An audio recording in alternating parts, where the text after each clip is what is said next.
Hello, my soul family. How are you all? And I hope you are doing great, wonderful, amazing, safe wherever you are in the world. I welcome you all in my channel. Thank you so much for liking, sharing, and subscribing to the channel, for giving me lots of love. And I am very glad that I help you out in some manner. And if you have not subscribed yet to the channel, then please like, share, and subscribe to the channel. And you can also let me know in the comment section if you want to tell me anything, if you want to discuss anything. So you are most welcome. Okay, so this is the continuation of the series which we are doing it, and till now we have done the part 1, part 2, and part 3, and part 4, and part 5, and part 6. So this is part number 7. Okay, so this is part number 7, but please watch this series in continuation. So if you have not watched the part 1 to part 6, so just go and watch part number 1 to 6, because you are not going to understand that what I am talking about. Okay, so in the part number 6 we get to know that how the Anunnakis, okay, they started interbreeding with the Atlantean civilization, and the Nephilim entered the earth as the children of Anunnaki, and as the children of Anunnaki, okay, hybrid, okay, so they are the hybrids. So hybrid means like mixing of two genes. Okay, so the Atlantean civilization began to systematically disregard the law of one. Okay, so the Anunnaki brought to Earth Atlantis. The creed of the Templar Solar initiates from the Tara and elides the materialistic distortion of the principles of the law of one, and which had created the fall of man on the catalysm of Tara. Okay, so the Anunnaki added their own sexless slant to their teaching, so that women would be viewed as submission to the men, and therefore be able to used as breeders of the hybrid children of Anunnakis. Okay, so this teachings was a tactic used to socially disempower women, put one and one together, disempower women, so that they would have little support to reject the sexual advances of the Anunnaki males. So the Anunnaki created teachings, okay, the religions that made them appear to be the god of the human race, and through these teachings were easily able to manipulate. Because of these teachings, they were easily able to manipulate the Atlantean cultures into cooperative submissions. Okay, so the Anunnaki proceeded to bring forth a hybrid race of Atlantean human Anunnaki children, who we called as the Nephilims. The Nephilim, who entered the Earth system about 9,50,000 million years ago, they were more developed genetically, their codes, because of the Anunnaki fathers. Okay, the Nephilim children, the children of the Anunnaki, quickly dominated the less developed humans, creating a highly advanced materialistic cultures, okay, built upon the exploitation of less evolved life forms, terribly distorting the human genetic DNA imprint, I can say that. Okay, so the Lemurian cultures was not affected as greatly by the Anunnaki infiltrations, as many members of this race retreated into the underground, becoming involved with the priest of Mu, who guarded the portals of inner earth. Okay, so during the second seeding, the Elohim decided, as this is getting too bad, as this DNA is getting polluted, our DNA is getting polluted. Okay, so they motivated the density universe to Ceres rays. Okay, this is SERES. Okay, the Ceres rays, who was the Ceres descendant. Okay, remember, who have the hybrids humanoid bird races that once helped purify the genetics of Lemurian in the first seedings. Okay, so the Elohim asked the Ceres, which is SERES, who had highly evolved genetics, to assist in realigning the distorted genetic imprint of the earthly race strains, and the Ceres SERES energetically interbreed with certain members of the Atlanteans. Okay, and Aryan races, creating a superior guardian race on the planet called the Ceres. And this is the new version, actually later become as Egyptians, and this spelling is Seres. Okay, so this later become known as Egyptians. So the Egyptians are the hybrid race that have the bird genetics. Okay, so the Egyptians were originally one of the 7 subroot races, okay, with the Atlantean root race. Okay, the Egyptians are connected to the Atlanteans as a sub race, and this special type of Egyptians, okay, who were the interbreed of Ceres and Atlanteans, okay, they become the pharaohs of Egypt, or the pharaonic lines within the Egypt cultures. That's why we have seen in the Egypt civilization the pharaohs of Egypt, the goddess Isis, or the Osiris, the god Osiris, the god Horus, okay, the Seth, the Nefertitis, okay, they all were having the bird genetics. Okay, that's why the Horus was also a falcon god, okay, because they were having a bird genetic strand, because the Elohim asked the Ceres to who, because they were highly evolved genetics, okay, so they helped the earthly race strands, okay, they energetically interbreed with the certain members of Atlanteans and Aryan races. They created this guardian races, okay, on the planet Earth. So these are the Ceres Egyptians, okay, the spelling is Seres. Okay, Egyptians are a new line of Egyptians bearing an advanced genetic strain, a birth strain, okay, descendants of the Ceres. Okay, Egyptians held the lines of Egyptian royalty throughout the early dynasties. Okay, the Ceres Egyptians, okay, carried a specialized genetic code because of this early morphogenetic manipulation, which is a positive thing, which is a gift. So what was happening in the second seeding, that here in one group the Anunnaki was interbreeding with the Atlantean culture, and there was a hybrid, okay, a human Anunnaki hybrid called Nephilim, which was made. And in the second group there was a Ceres Egyptians, okay, which was made, okay, and this was the hybrid race again, which was the hybrid of Ceres and Atlanteans. Okay, so this was the two group which was made. Okay, so the Ceres Egyptian carried a specialized genetic code, and which was serving as a positive thing, a gift. Okay, so during the third seeding, this imprint became even more specialized, as portions of the Egyptian lines were adopted by the 6 cloister races, which we have not mentioned yet, okay, called the Melchizedek cloister race.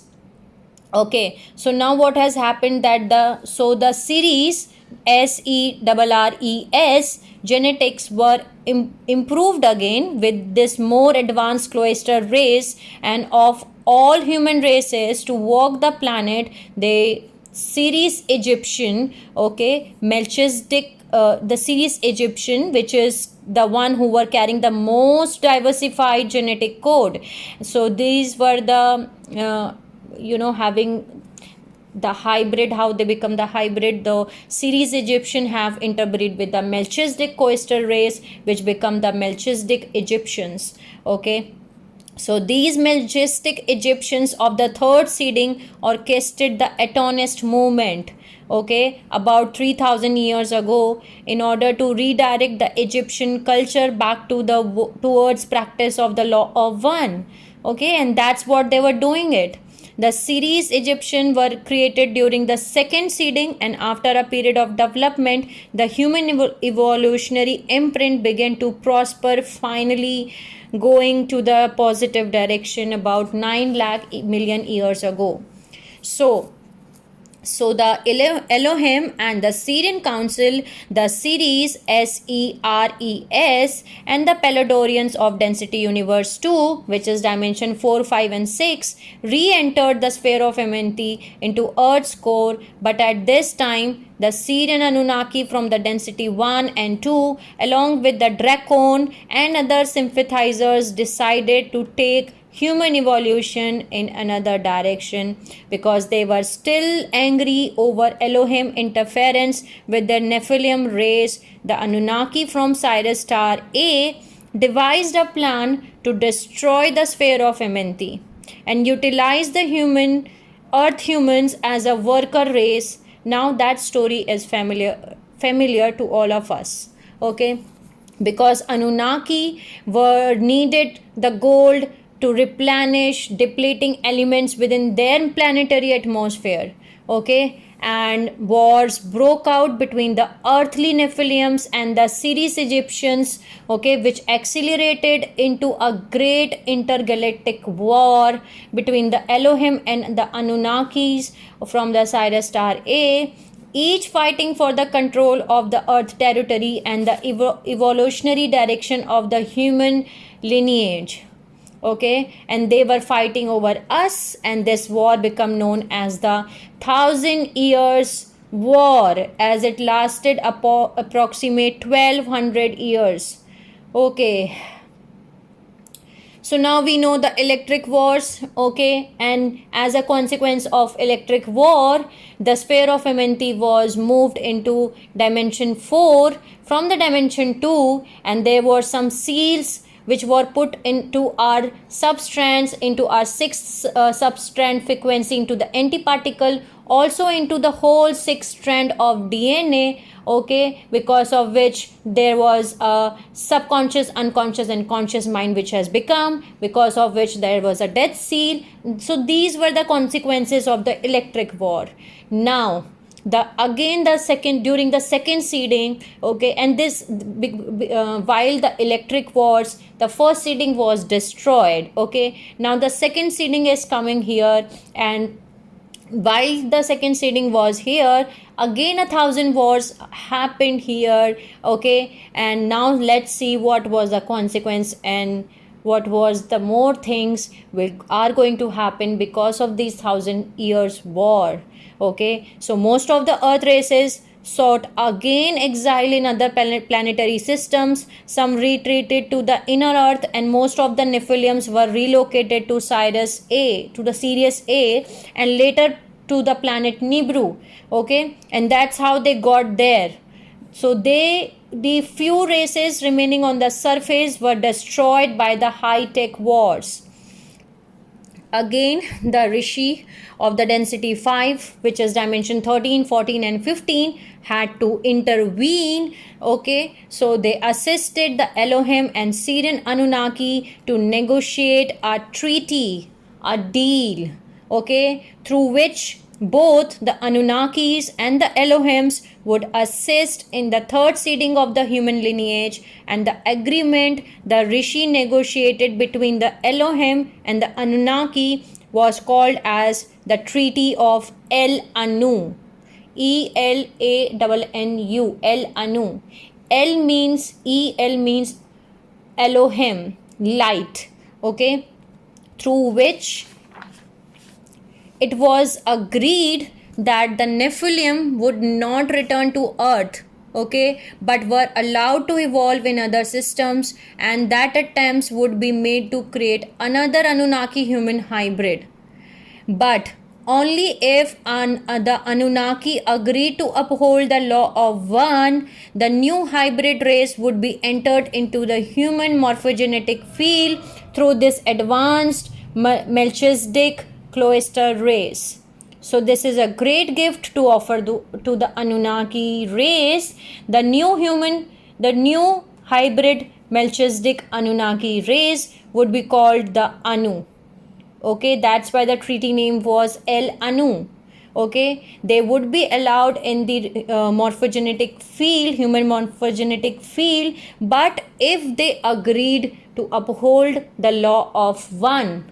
Okay, So they would be entered into earth through combining the Melchizedek cloister race with the Atlantean Egyptian sub race during the third seeding, something they will do, which we will talk about later. So the Melchizedek cloister race would serve as a host matrix family for the Anu only.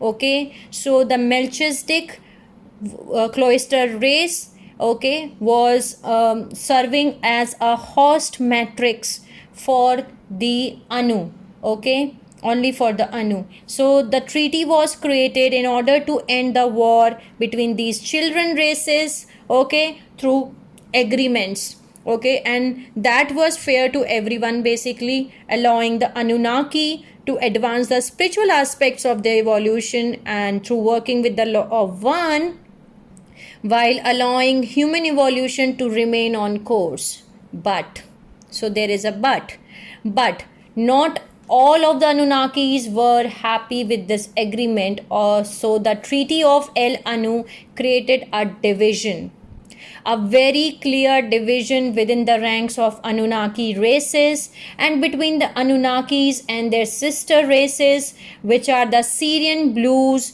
who served the law of one and accepted the authority of the Syrian councils. Okay, so not all of the Anunnaki agreed to this treaty of El Anu, and those who continued to pose a threat to Earth security were banned from Earth visitation. Bye bye. They were banned, okay. And now, because they were banned from earthly visitation, they are become known as Anunnaki resistance, like the rebels now, okay. The few remaining Dracos hybrid that has previously fouled exile on Sirius A with the Anunnaki joined in the Anunnaki resistance and motivated their Dracon forefathers to join forces within the Anunnaki resistance with the intention of destroying the sphere of Amenti. Matlab, like what is happening, like every time they want to destroy the sphere of Amenti, then they fight a war, then the Rishi intervene, then they created an agreement between those fighting children, then something they took an agreement again, then something is there, some people are not happy with that agreement, then again the second seeding comes, okay. So this was actually the our own history. There is something wars, then there is something peace, then there is gift, there is blessings, then again there is agreement, then there is again device plan. So it was all happening in our own history, and we have to know this, okay. So now, and they want to destroy the sphere of Amenti, okay, every time. And because of that, the sphere of Amenti is moving sometimes in dimension 4, sometimes in dimension 2, sometimes it is in Andromeda galaxy, okay. So now what has happened next, let's continue. So with the Treaty of El Anu, the 1,000 Years War was brought to a close, and a clear division between those who served the law of one and those who did not serve the law of one become more clearly defined, okay. Great protection was needed for the races of the third seeding that's coming up, okay. For the Dracon and the Anunnaki resistance desire to see their destruction. So the 1,000 Year War was between the Elohim and the Anunnaki, brought to an end to the second seeding of the human lineage on the planet Earth. So this is how the second seeding was also destroyed in the 1,000 Years War. And during this 1,000 Years War, when the 1,000 Year War ended, it ended with an agreement which is called as the Treaty of El Anu, in which there it was agreed that the Nephilim would not return to the earth, but they are allowed to evolve in other systems, okay. And that attempts would be made to create another Anunnaki human hybrid, but only if the Anunnaki agreed to uphold the law of one. So the new hybrid race would be entered into the human morphogenetic field through this advanced Melchizedek Cloister race, and the Melchizedek Cloister race become as the host family matrix, okay, host matrix family for the Anu only. Okay, so the new so this was a great gift to offer the Anunnaki. The new human hybrid Melchizedek Anunnaki race would be called as Anu. Okay, and that would be entered into earth through combining the Melchizedek Cloister race with the Atlantean Egyptian sub race during the third seeding. And the treaty was created in order to end the war between these races, through which the agreement was fair to everyone, okay, allowing the Anunnaki to advance the spiritual aspects of themselves, of their evolution, through working with the law of one, while allowing human evolution to remain on course. But there is a but not all Anunnakis were happy with this agreement. So the Treaty of El Anu created a very clear division between those who were, agreed, okay, to follow the secret law of one, and between those who were not agreed to follow the secret teachings of law of one. Okay, so between the Syrian blues and between the Syrian Anunnakis. So Syrian blue was the sister race from Sirius star B of Anunnaki, and Anunnaki was Sirius star from the Sirius star A. Okay, so not all Anunnaki agreed to this treaty, and those who continue to pose a threat to Earth security, they were banned from Earth visitation, and they become known as Anunnaki resistance. And in that Anunnaki resistance, there were few Dracos hybrids, okay, that have been previously found exile on Sirius star B, not Sirius star A, with the Anunnaki joined in the Anunnaki resistance, and they also motivated their Dracon, okay, forefathers to join the forces with the Anunnaki resistance with the intention of destroying the sphere of Amenti.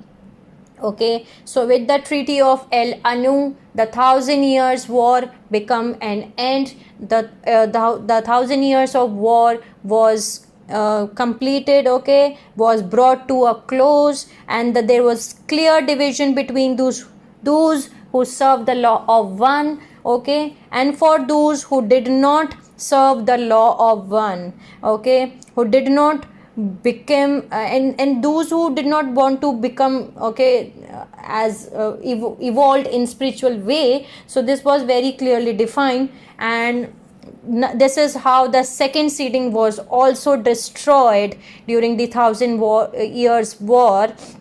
And now there was a great protection which was needed for the races of the third seedings, okay, that is coming up, okay, for the Dracos and Dracons and Anunnaki resistance desire to see their destructions. Okay, so the 1,000 years, the war between the Elohim and the Anunnaki brought to an end, okay, this way. And this is the way the second seeding was destroyed. Now we are going to discuss the third seeding in the next video, in the next part.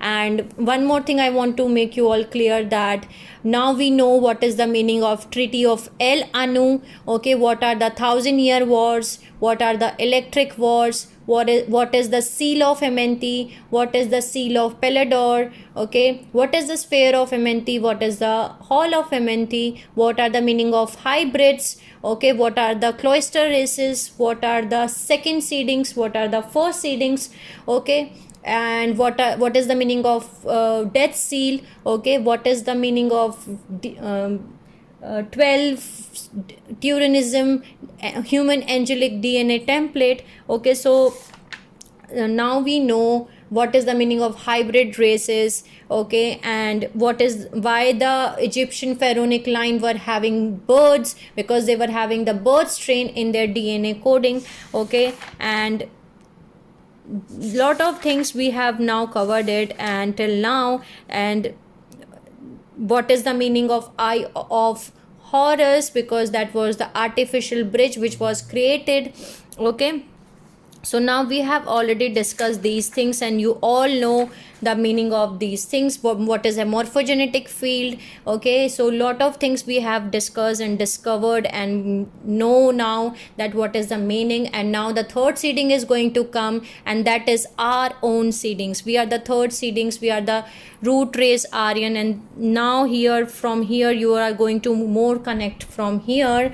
So I hope I tried my level best to make you all understand that what was happened actually. And because of these electric wars or the thousand wars or the catalysm of Tara, because of these seals of Amenti or the seal of Pelador or the death seal or the seals which were put on our DNA strands or the subharmonics in the antiparticle universe, the things are being carried forward from our ancestors to our own selves, and we are also facing the same things, but we are having options. Okay, we are having the opportunities to remove these things. And how we are having the opportunities, and what are the portals and stargates which we have to understand and we have to know. Because understand one thing, that portals and stargates, these are very much important for ascension, okay, for transmutations. Okay, so I hope I make you all clear, but I'd like try my level best to make you all understand that what is the meaning of these these things. Okay, but still if you do not understand anything, you can let me know in the comment section, my soul family. In the last, I'm going to tell you one more thing, that keep working on your heart chakra and on your throat chakra. Activate your heart chakra, activate your throat chakra, because being a root race, Aryan root race, right now we have to activate our heart chakra, the fourth DNA strand, and each DNA strand is connected to your chakra and to the dimension too. Okay, so sending you lots of love, healing and happy energies to all my soul family who are watching my video. Take care of yourself and see you soon.